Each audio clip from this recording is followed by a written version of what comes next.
was not. I think this is it. We're gonna see. No, I'm not a writer. Okay. Yeah. What is up? Come on, baby. Do you feel it? I do feel it. I can see it. I can see it in your eyes. Oh, look at that beat. All right, ladies and gentlemen. Let's see. Oh, yeah. Oh, yeah. Okay, hey, what's up, everybody? Welcome to the Tool Show.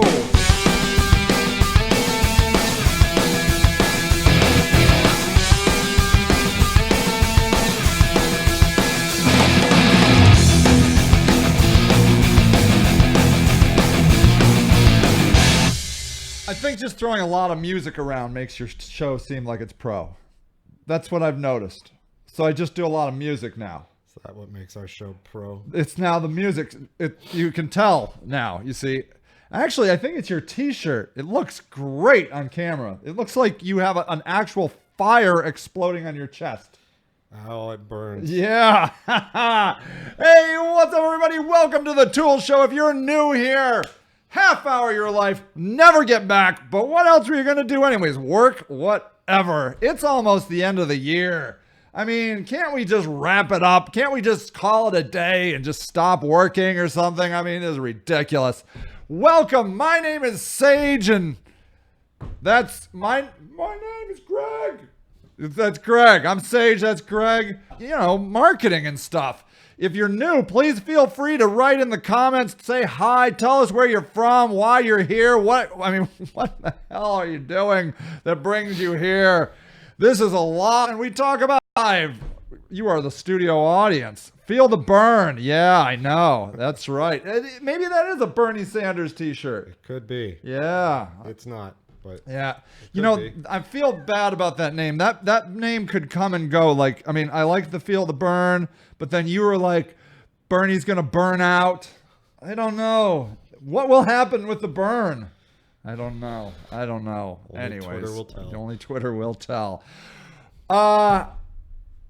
I don't know what to talk about today. We're going to be talking about... You sent out an email. I know. We are going to be talking about presidents or hopeful presidents. Oh. Sort of, but then I like to usually have segments. I have one. I was going to do the news. I'm not going to play the stupid news. Oh, you got to play intro. the stupid news thing. All right. I mean, how okay, else this people you're going to know love that this. That's stupid true. news is coming All out? right, first. Yeah. Oh, I see what you did there. You just jumped right into our topic. I know news. Stop saying OMG.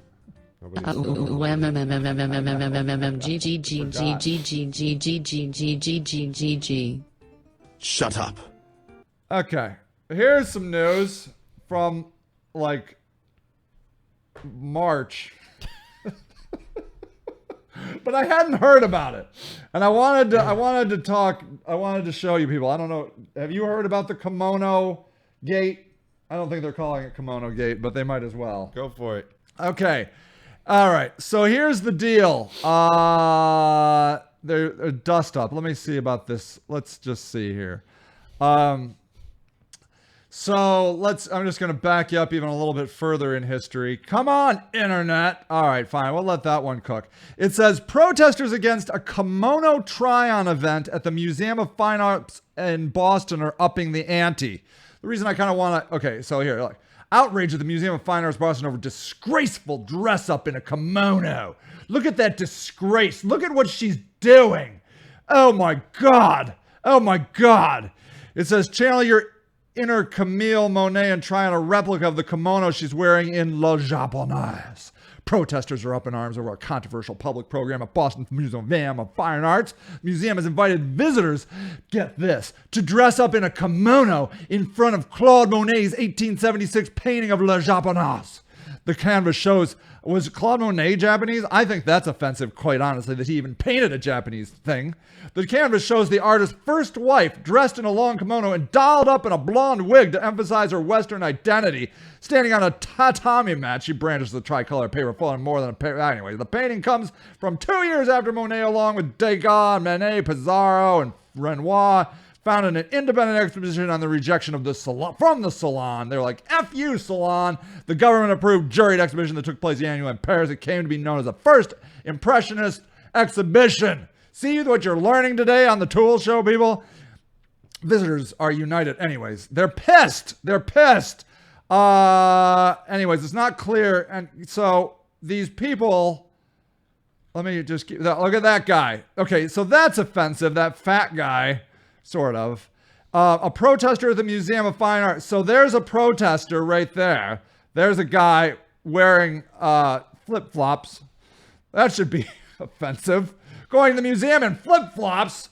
Some responded with outrage to the museum's Facebook post on the blog Red and Shiny. Even Smith writes, we risk giving a pass to anyone clever enough to winkingly acknowledge that prejudice while freely exercising them. So anyways, there was outrage because people were wearing kimonos. Outrage. And to the fact where the museum apologized, stopped. The outrage. They call it cultural appropriation and cultural insensitivity and racism. This is racist and culturally appropriated. This was plainly a publicity stunt that went horribly awry when an internal memo of talking points to staffers included the defense, we don't think it's racist, was leaked to protesters, and that made matters worse. In its defense, the museum pointed out that it was first to establish a Japanese collection in the U.S. and to appoint a curator who specialized in the area in 1890, no less. It boasts nearly 4,000 paintings and upwards of 30,000 ukiyo-e prints. I don't know what that is. I'm sure that was racist the way I said that. One of the largest collections of its types in the world. Distinguished donors like Leonard Lauder, he doesn't sound Asian, have made gifts to the museum, which sent its treasures to tour art institutions throughout Japan. Racist, racist, racist. They apologized and canceled future kimono try-on events on Tuesday, but said it would keep the kimono on view for visitors to handle. And this event, at this point, has been easy to get for the aggrieved to move on, but neither the apology nor the cancellation satisfy the protesters. They have demands. Oh, what are their demands? The group, which calls itself Stand Against Yellowface. Damn, baby. The group is offended by everything from the prospects of the MFA plan to curate the photos resulting from the event on its Facebook and Instagram account to the fact that the robe, they say, is an yukika, not a kimono. My God. They demand that the museum apologize not only on its website, but via multiple media outlets and on social media, and then explain why this event is unacceptable. They also require that Kimono Wednesdays be stopped altogether, that public talks titled Flirting with Exoticism be renamed, and that didactic materials be edited so that the history of art be properly acknowledged and framed. They place their complaints on in the context not only of stereotypes, but, but anyways, they go on and on. How does it make you feel? What do you think? Who's wrong? A lot of time on their hands. Yes, true.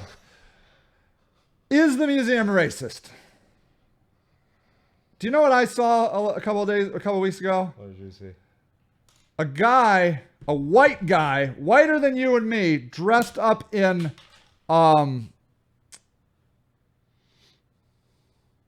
Native American clothing from times gone by. Mm-hmm. Talking about Native Americans and Thanksgiving. Is that racist? I probably wouldn't wear that out. He wore it in public and had a microphone. I probably wouldn't do that. I thought that was a little racist. Doesn't sound like me. But on the other hand, where are you going to find a Native American in Ohio? Boom, boom. We got rid of them. There's no Native Americans around here. You gotta fake it. He was in red face, I guess. I guess I'm not sure. I don't think that.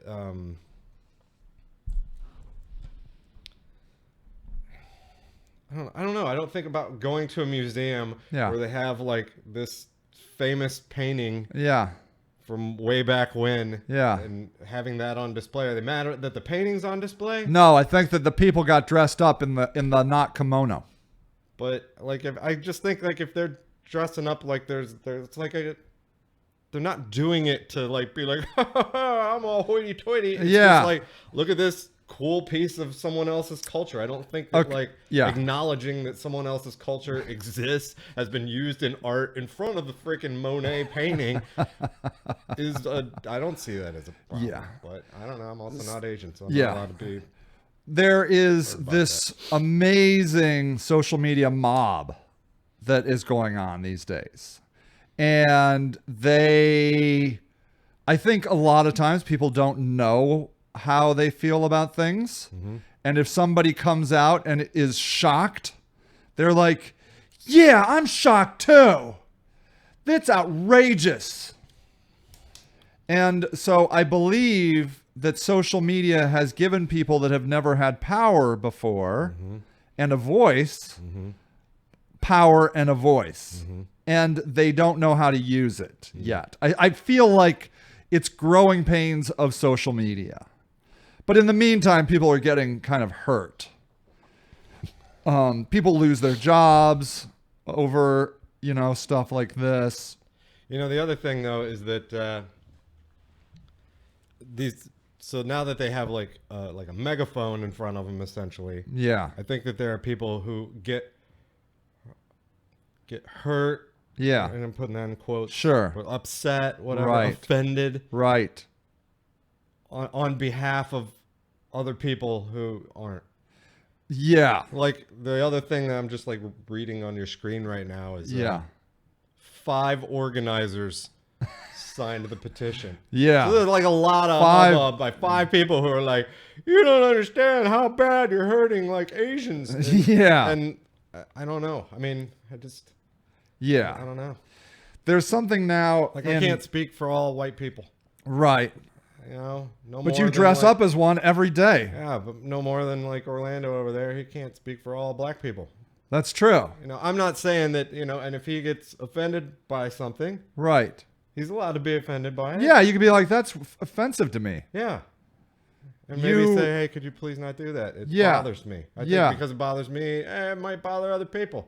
I call everybody brother. I'm like, hey, bro. Yeah. Hey, brother. Yeah. He could be like, look, dude, we're friends, but you're not my brother. Yeah. You can be my cousin. Yeah. You can be my cracker, but you're not my brother. So, Yeah. So, and that would be, I guess, fair, right? Sure. It's up to you whether you do anything with that knowledge or not. Yeah. In feminism now, there's something called microaggressions. Yeah. Where now it's not just feminism, isn't it? It's just everywhere, huh? Mm-hmm. So it's now like there's a thing where like if you've been drinking, you probably have raped a person, and you have sex. You probably raped somebody. What? Yeah, have you ever drank and then had sex? You're a rapist. I didn't admit to anything right there. Yeah. If you're both drunk and you both have sex, you both have raped each other. Oh, good. So now we're in that phase of the world. And I believe the reason I bring this all up is because this is to court. this is I believe a lot of this has been done by social media. Social media has allowed people to be like, hey, that's not right. Hey, and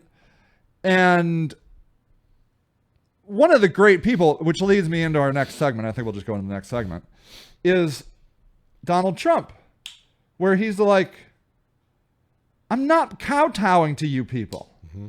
I'm not, look, Muslims are out and we're getting a big Mexican wall. and he has stood up to these, nobody is going to be able to kowtow Donald Trump by anything that he's said, and so, but what I think is happening is that like a museum that is not normally prepared for controversy, they're just like, we have kimonos. Get dressed in one. And then somebody comes along with a Twitter account and says, cultural appropriation. And you're like, what? Wait, we're just little artists over here. And they flip out.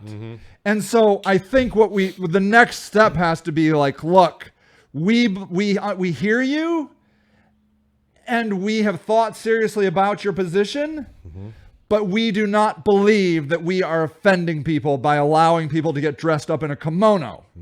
Am I offending a woman if I get dressed up in a dress? Am I offending am I offending a Scotsman if I get dressed up in a kilt? Am I offending an astronaut if I get dressed up as an astronaut? That one probably over the line. That's the one. Now, we obviously, and on their point, they would say, well, we know blackface is not allowed. Right? And I guess actually it brings up the point of you're like, well, what if I wear a Barack Obama mask, of which I have one? Is that okay if it's rubber? If I got dressed up as Barack Obama and put brown paint on my face, I would clearly be a racist. If I wear my Barack Obama mask, am I a racist? Well, you either are a racist or you're not a racist. You're never allowed to put brown paint on your face. But like your actions are either like you're sensitive or insensitive. Yes. But that doesn't directly make you one thing. You know what I'm saying? Like you either are something and you're doing it because of that. Yes. Like intent. Yes. Like or you're not. Yes. And I believe ultimately that's the positive out of all of this outrage is that we now get to talk about this as a community. And we can be like, no, I don't think that's racist.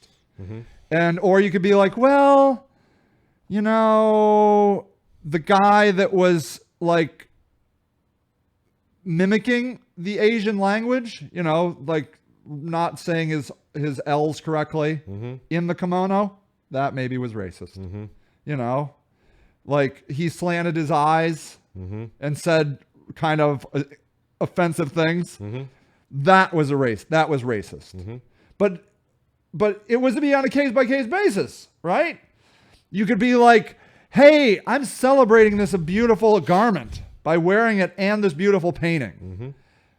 That should be okay, I think. I don't have a problem with it. Yeah.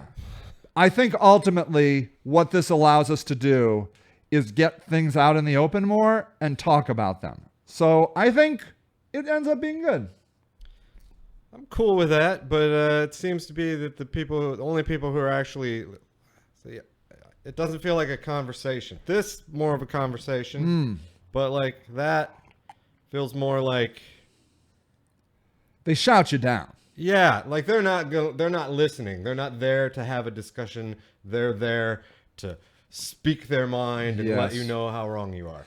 That's true. And I don't know. That's not beneficial. It's not to them, but they're like a catalyst. They're like a rock through the window. You know, like, bam! And you don't need to change the rock.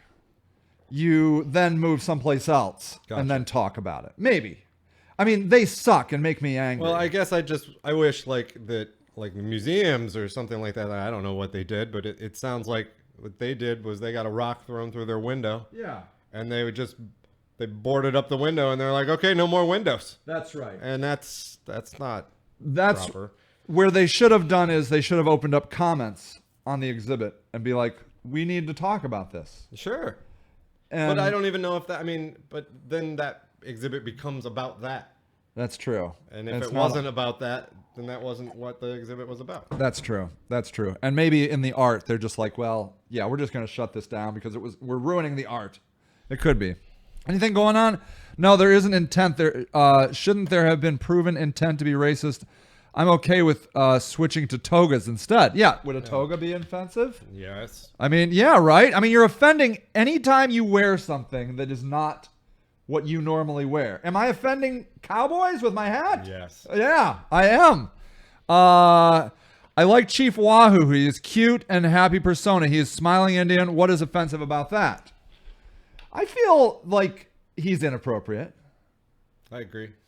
I mean, it's because he's a caricature. Yeah, he's a caricature that with the too big nose, yeah, and the red face. Right. And I would understand. Now, I mean, does he personally offend me? No, he can't. I'm not Native American. Right. I got 0 parts Native American. Right. And but as a Native American, American, but like you're kind of mocking me. You're making a little bit fun. I could see that, and I would understand that. And as a whole, I also think that since we came in here and basically slaughtered them and made them like second-class citizens, then to just throw a caricature of them up on our sports ball teams. That's nice. Like, that's the other thing. That's the thing. Like we've already kind of abused them. Yeah. And that's the thing with African Americans. I think that's why we need to be a little sensitive to people we've already killed and abused. Yes. I mean, if we had if you had a team, say you had a team, the Scranton slave traders. I have a feeling. Good one. I have a feeling I couldn't get away with naming the team that. I would have. You didn't? There would be some repercussions. But it's a part of our history. I know. They were upstanding citizens in our communities. And it's catchy. Everyone would know the Scranton slave traders. That's a good name. But you can't do it. No, you can't. You just can't do it. No. Because we killed too many people and ruined too many lives. Yeah. So you have to be like, sorry, that was a terrible time in our history. Yeah. And we don't condone or even want to give props to people that did that to your people. Yeah. Right? Yeah. All right, good. Excellent. So all right. No, I love it. Presidents what is offensive about a character? I still don't get it. Yeah. I know. It's just like, that's a good question. She's like, well, you can go and get a caricature done at the mall of yourself. And then you take it home and you're like, that's cute. But that's you doing it to yourself. You did it to yourself. If you did it to somebody else and they didn't ask for it. If I made a caricature of you, yes, and I thought it was hilarious, and just put it on the front of my building in big bold letters, like I don't know what like my features like are. Yeah. That like right would be exaggerated in a negative fashion. But that's the beauty of a caricature artist. They'll find one. Right. Yeah. So I don't know. Guess but if I'm looking for it, I'm cool with it. Yeah. If I'm not looking for it, you walk in and you're like, what's that? What the hell is that? You're like, it's you, dude. I got like isn't that big funny? Buck teeth, yeah, buck teeth. Right. I'm like, you're like, okay. Yeah, and they're just like laughing at you, and you're like, it's cute, Greg. It's a cute version of you. Anyways, that's it. Yeah, that's true. Anyways, all right, let's go. But you throw a rock and someone will be offended, so you have to dumb down life in general to be politically correct all the time. I think we need to stand up for what we believe in. Like, you know what? I mean, because why? Because they're in their own little thing. And they need to be jostled out. And they need to be like, hey, I see where you're coming from. Yeah, or something. Yeah. And so, like, I think also it's okay to take like I'm trying to think like something I would do that would be offensive. Like, okay, let's just